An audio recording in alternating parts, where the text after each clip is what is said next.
Welcome to the deep dive. Today, we're opening up a really remarkable historical paradox. We're looking back at the period just before 1914, an era that, well, many historians now actually call the perfect era. Right. It was a world that seemed utterly convinced, just totally sure it had solved the problem of large-scale war. Yeah. And this wasn't just, a general optimism. This conviction was rooted in what seemed like hard economic facts. Observable facts. Exactly. We're talking about a time really cemented by the international gold standard, that fixed currency values demanded fiscal discipline. Kept governments in check, supposedly. Right. And it was defined by absolutely soaring global commerce and, maybe most importantly, deep credit integration. The big banking houses, London, Paris, Berlin, they were all tangled up together. Inextricably linked. You couldn't separate them. So the prevailing belief was, well, pretty simple but powerful. Mutual economic interests made a major war not just unlikely, but illogical, impossible even. Attacking your trade partner meant attacking your own wallet, basically. Yeah, this was the age of perpetual peace, supposedly guaranteed by, the efficiency and complexity of the global market itself. And that's what's so fascinating, because the confidence back then was just absolute. When you dig into the sources, you see this profound faith. This belief that the mechanics of finance, global logistics, the numbers alone, that they could somehow override thousands of years of human impulse, of military ambition. So our mission in this deep dive today is really to analyze why this incredibly powerful economic illusion failed. And failed so tragically, so completely. Right. We really need to look beyond the balance sheets, beyond the trade routes, to try and discover the deeper, maybe foundational rules that actually govern human conflict, power dynamics. It's about identifying those profound factors that really thrive underneath the surface of all that economic stability. Okay, let's unpack the intellectual side of this belief then, because if you want a specific, really potent example of this failed faith, you have to start with Norman Angell. Oh, absolutely. Norman Angell. His influence was just immense in those years leading up to the catastrophe. Huge. Angell's book, The Great Illusion, it wasn't some dry academic text tucked away on a shelf. No, it was a global phenomenon, a political, cultural force. Really? Yeah. Its core argument clicked, it resonated deeply, especially with the wealthy, the educated elites. Why? Because it seemed built on modern, rational economic foundations. And what was that core argument exactly? Angell basically argued that war had become inherently unprofitable, mutually disadvantageous for everyone involved, that it was obsolete as a political tool. And crucially, this wasn't a moral plea, war is bad.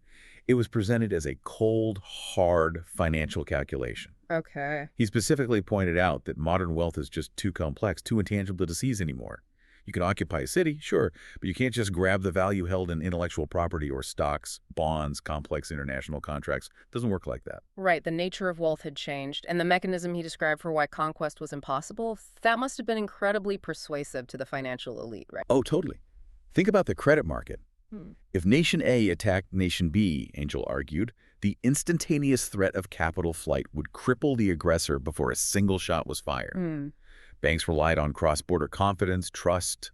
War would immediately shatter the gold standard system, the very bedrock of their stability, and lead to universal economic ruin, not gain. So the conclusion was?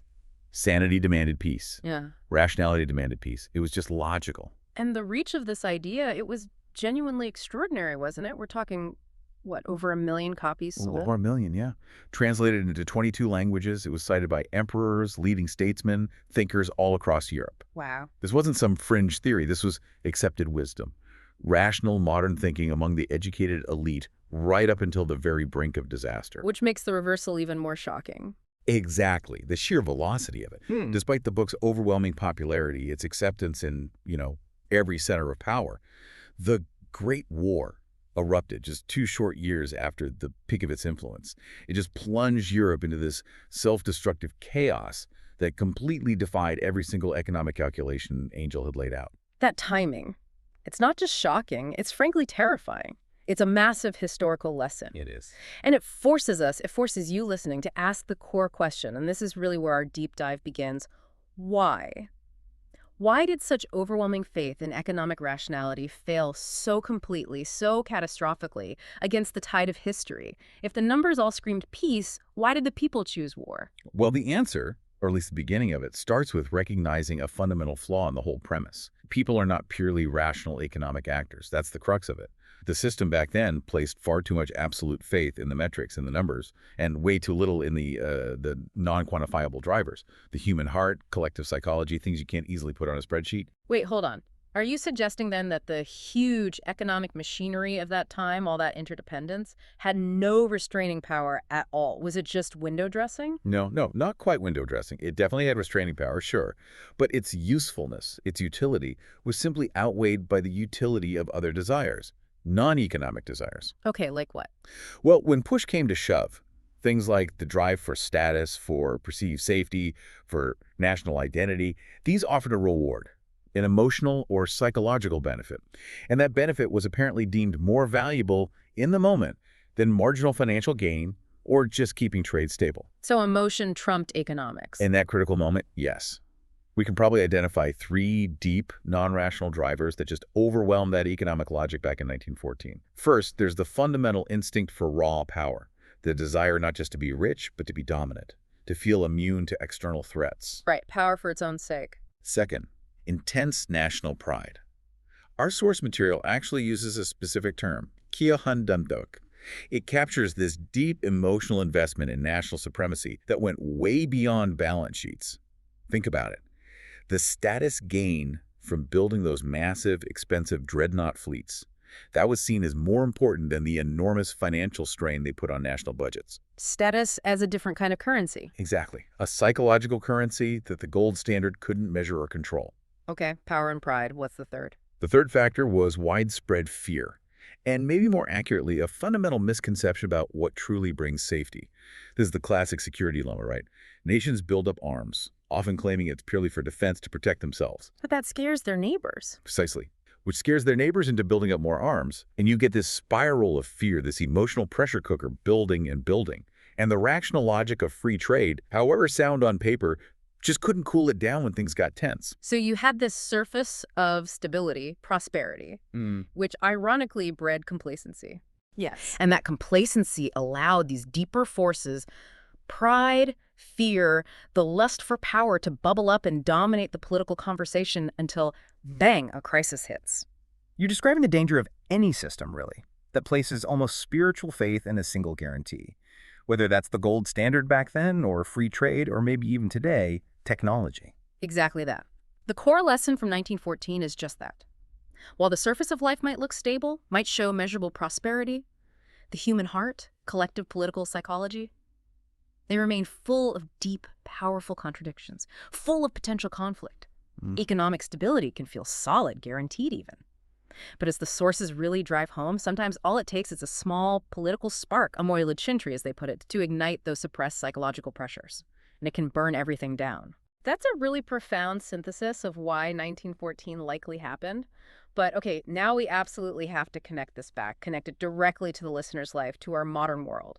Because this great illusion, it isn't just some dusty tale about early 20th century Europe, is it? The sources suggest it's more like a reflecting mirror for our own time? It really is. We often rely on our own modern foundational guarantees just as confidently, perhaps just as blindly, as they relied on gold back then. So for you listening, the question becomes, what's your current security blanket? What system, what structure are you so confident in today that maybe, just maybe, you've fallen asleep to the deeper forces of power and fear still operating? And that's a practical lesson learned here. We must never allow ourselves to fall asleep again inside a new great illusion. Thinking globally today, that illusion might be the assumed stability that comes from, say, mutually reliant semiconductor supply chains. Oh, we can't fight, we need each other's chips. Right, the new economic guarantee. Or perhaps it's the perceived invulnerability created by massive global data integration.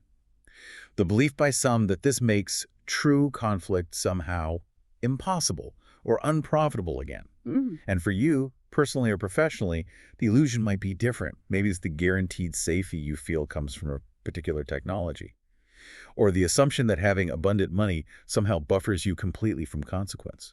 Or maybe the belief that your company's structure guarantees market dominance just because you've been successful in the past. It's like if we only look at the economy or the tech or the organizational chart, the glossy, visible surface, we're missing half the story, maybe the more important half. You are. To gain real mastery over life or business or even geopolitics, you have to stay awake. You have to be sharp enough to identify and understand those deeper operating principles. Yes. Complacency, especially the kind fueled by assumed stability, that seems to be the real recurring enemy here.